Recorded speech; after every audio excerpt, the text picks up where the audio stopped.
There was quite a bit of coverage about the outdated system and the length of time the recordings are kept, both of which, I presume we're talking about the video system here, both of which indicated changes and updates are badly needed. What's happening here?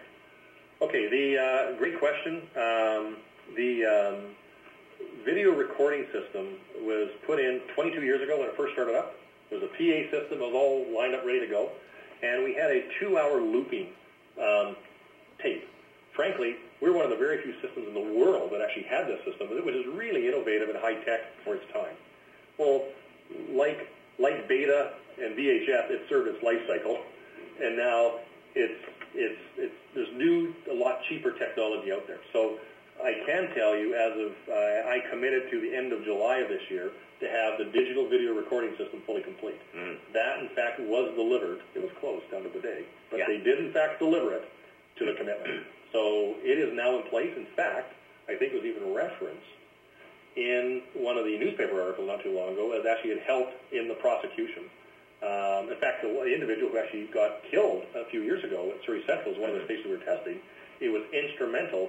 The quality difference between, I'll call analog versus digital, was exceptionally helpful, not in stopping crime, because those who want to create crime aren't going to go, gee, look at the camera, I better not do something bad here.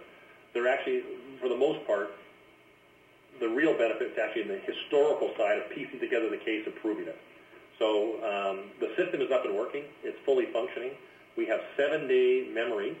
Now, with that comes other challenges that, that's a lot of memory and bandwidth to be tracking.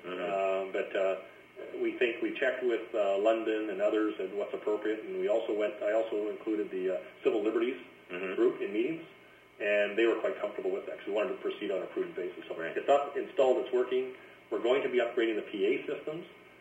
I have an RFP that's going out very quickly to actually put cell phone coverage, or attempt to, in the tunnels as a customer enhancement.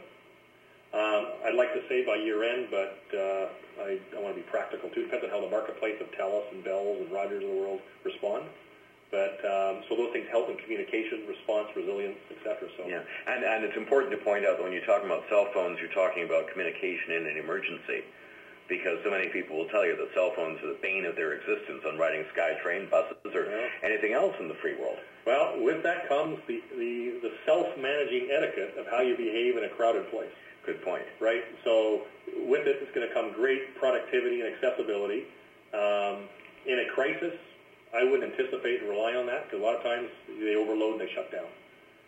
They saw that in 9/11. They've seen that in a lot of cases. But it's a service we think is of interest to our public, and I'm going to push to try and provide it based on the marketplace response, that I'm not subsidizing that. So we'll see where it goes. Sure.